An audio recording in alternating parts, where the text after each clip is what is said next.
Since its inception here in the United States, CB, the Chicken Band, Citizens Band, 11 meters, whatever you want to call it, has been AM or sideband. Well, guess what?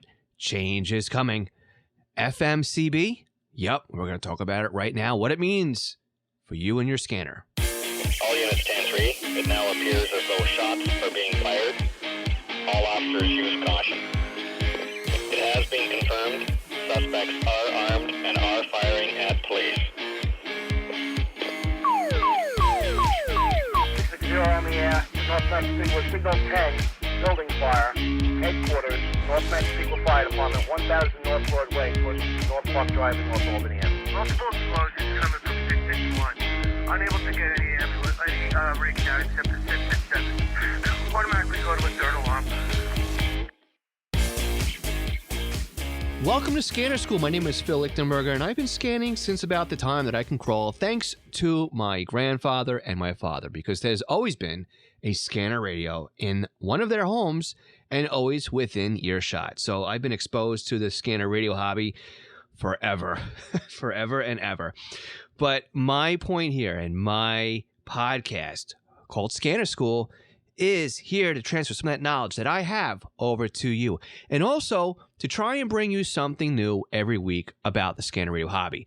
So today we are going to talk about the change that is pretty much happened already or happening in the United States when it comes to CB.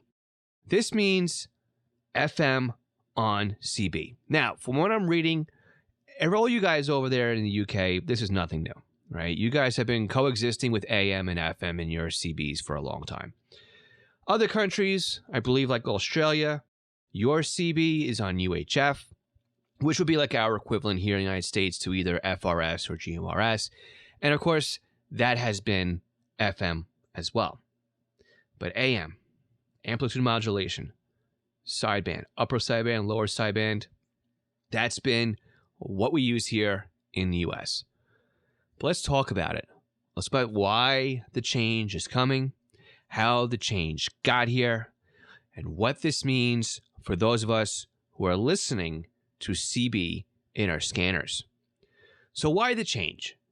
Well, from my research, it looks like Cobra, which is probably one of the largest manufacturers of CB radio, petitioned the FCC to allow FM on CB. And Part 95 was amended just about a year ago. And I'm going to quote here from the FCC that basically says that from the FCC Memorandum, Opinion, and Order on Reconstruction, or Reconsideration rather, WT docket number 10-119, issued July 15th, 2021. Wow, so that makes it 2 years. You know what? I wrote this podcast episode quite a while ago, and I'm just bringing it now to the surface to record it. I didn't realize I wrote this a year ago. So here we go. 2 years ago at this point. And this is what the Memorandum, Opinion, and Order on Reconsideration would do.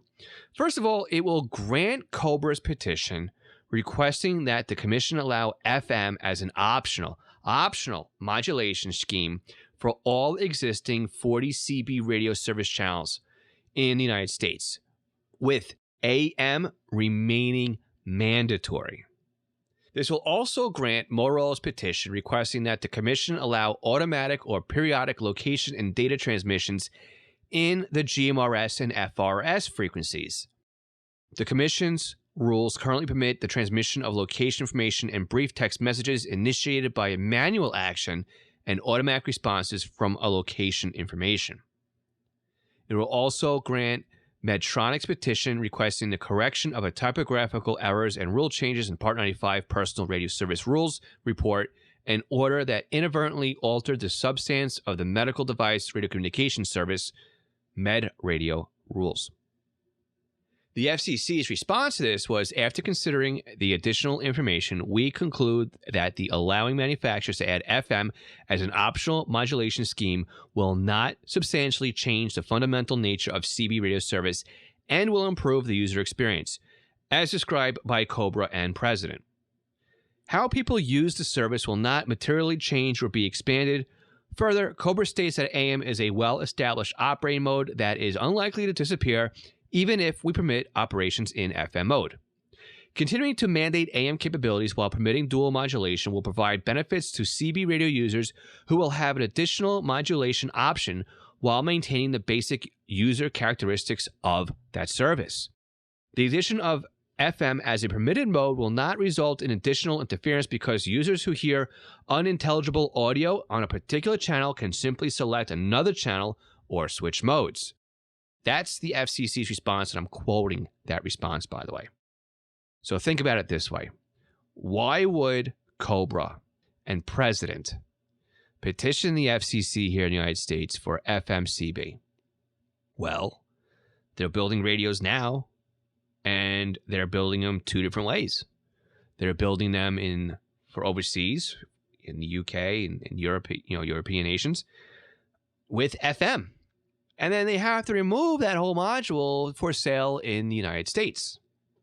Don't forget, too, there are many radios in the United States that have a selector knob on there to go to no weather radio, which means they still need to have the FM part of the radio in there, but not able to be used for transmissions. Well, now, instead of having two versions of the radio, because Cobra and President petitioned the FCC, they can now sell that same radio here in the United States, assuming that the same frequencies are being used on both sides. Now let's talk about CB and exactly where it sits on the spectrum here in the US, and think about it from a different point of view here. A lot of people use CB, and I believe the max output power is 4 watts, if I'm not mistaken. Maybe it's a little bit more. And it's in 11 meters. So it sits around 27 megahertz to 28 megahertz. 10 meters in amateur radio sits just above this, right? And a lot of people love 10 meters because at many times it's quiet and it's for local communication only. But when the sunspots are out and when certain things happen in the environment, right, 10 meters can open up. 10 meters can open up drastically. And you could talk further than you could normally on 10 meters. You could talk across the state. You could talk several states away. You can even go intercontinental if conditions are exactly right. And again, a lot of these people on 10 meters are putting out about 100 watts.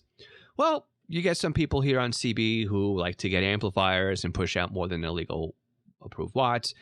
And again, with the ability to run sideband and whatnot, I mean, it's not unheard of for people on CB to experience the same type of conditions that those on amateur radio 10 meters are experiencing as well. They can do a lot of DX on there. But 10 meters is a licensed band. 11 meters, or CB, Citizens Band, is open. You don't need a license to use it. And CB is still used a lot of times here by the trucking industry. And why do we use CB? Or why do they use CB? Well, first of all, it's to keep them occupied while they're driving. But again, it's also used for emergency use and also to give traffic and road conditions and also give a little bit of a heads up if anybody's watched Smokey and the Bandit. And if you haven't, I recommend that movie highly. But again, it's how to find traffic obstacles or cops up ahead or something else that's happening. And CB is very dependent on where you live. Again, it may be very busy where you are. It may be just dead and quiet. Also, because CB uses AM primarily, it's susceptible to a lot of noise and interference. Now, on our scanner radios on VHF and UHF, how do we get rid of a lot of this interference? Well, we're going to tie up that loose end on the other side of this break. Yeah, quick podcast episode here. So for anybody who's a Patreon supporter at the $3 a month level, you don't get this upcoming break. Everybody else will catch you all in just 1 second. And if you want to support the podcast and receive the podcast early and commercial free, go to scannerschool.com/Patreon. We'll catch you all in just a second. All right, let's tie up that loose end. How do we eliminate some of the noise on our VHF, UHF radios? Well, we use PL and DPL. Now, could you imagine that on a CB radio? All the chit-chat and noise and garbage.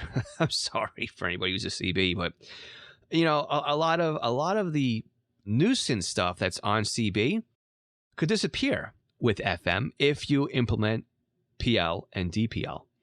And this will effectively turn CB radio into a lower band version of FRS, right? The family radio service. So instead of having only a handheld radio with a fixed antenna for FRS, you could now have a mobile radio. You could now have a base radio. You can certainly have a outdoor antenna or a mag mount antenna. So this now does have a added benefit over FRS where you could actually use it further. And I've used FRS while driving in a convoy, so to speak, right? A couple cars driving together. And it works fairly well. But again, batteries, right? Other issues. CB can stay on, be wired into your car, all good to go. But for those of us who don't really use CB, but are into monitoring everything that's out there, this causes a bit of a problem for us, having FM CB. Because when we have our scanners and they come from the factory and you take them out of the box, we normally have predefined scan banks or scan search services. And they could be public safety, they could be weather, they could be marine, they could be aviation, and many times they also include CB. And when we search through the CB channels, all 40 of them, they're in AM mode. So this means now that our pre-canned receivable frequencies for CB are not going to work if somebody is out there using FM radio. So what do we have to do? Well, hopefully we can get a firmware upgrade from the sleepyheads over at Uniden or Whistler, and they will patch the scanners to allow for the search banks to also include an AM and an FM position for one of each of the 40 channels. But if you want a bit more control over things, what you really should do, and what I would recommend doing going forward now, is set up your own search bank for CB. And of course, when you program in the CB frequencies, your scanner, because of the default band plan, is automatically going to drop these in as AM. Well, what you're going to need to do is you're going to need to now copy these 40 channels over as another 40 channels and set them for FM. This way, when you're now scanning the 40 CB channels in your scanner radio, not only are you scanning them as AM, but you're scanning them as FM as well. And that will help you scan anything you want, basically, in the CB portion of the band. Now, this won't work for anything that's sideband. You would need either a software-defined radio or a more advanced receiver to do that, or even just a CB radio. But listen, for the most part, AM, FM, drop that in your scanner. It only takes 80 channels. Any scanner radio can do this one. I believe any scanner radio can. And it's another good reason to dust off your older scanner radios or even just the basic radios. So if you've got an old like SR30C, a BC, I guess 200 XLT maybe. I don't know, did that one do AM? But there's a lot of old radios out there that we might have on our shelves that are collecting dust. And this is a good opportunity, right? Drop in the CB frequencies. Drop them in as AM and FM. And let us know if you hear any FM transmissions on CB. It's probably going to take some time, but it's a lot better to have this programmed into your scanner now than be surprised when all of a sudden you're trying to scan something and you can't make it out because your scanner's in AM mode and it's an FM transmission. And again, many people out there, they don't really understand the difference between AM and FM. They just taking the radio out of the box and they're plugging in the cigarette lighter and they're putting the antenna on the roof and they just want to go cruising with their CB radio. So let me know. Have you heard of any FM CB in your neck of the woods or while you're driving? Join our Discord server, scannerschool.com/Discord, and join the conversation with your fellow scan nerds. We would love to know if you're hearing FM CB. Before we wrap up this week's podcast, I want to take a minute here to thank all of our Patreon supporters.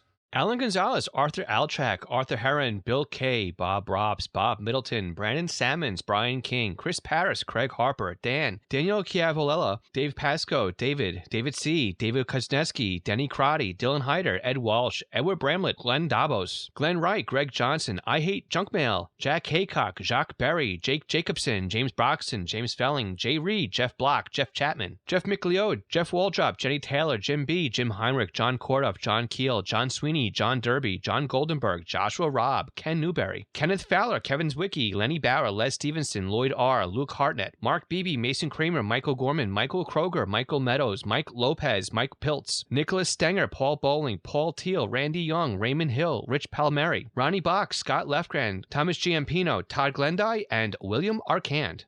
Find out more about Patreon and our support tiers by visiting scannerschool.com/Patreon. Thanks again for listening. We'll catch you again next week. 73.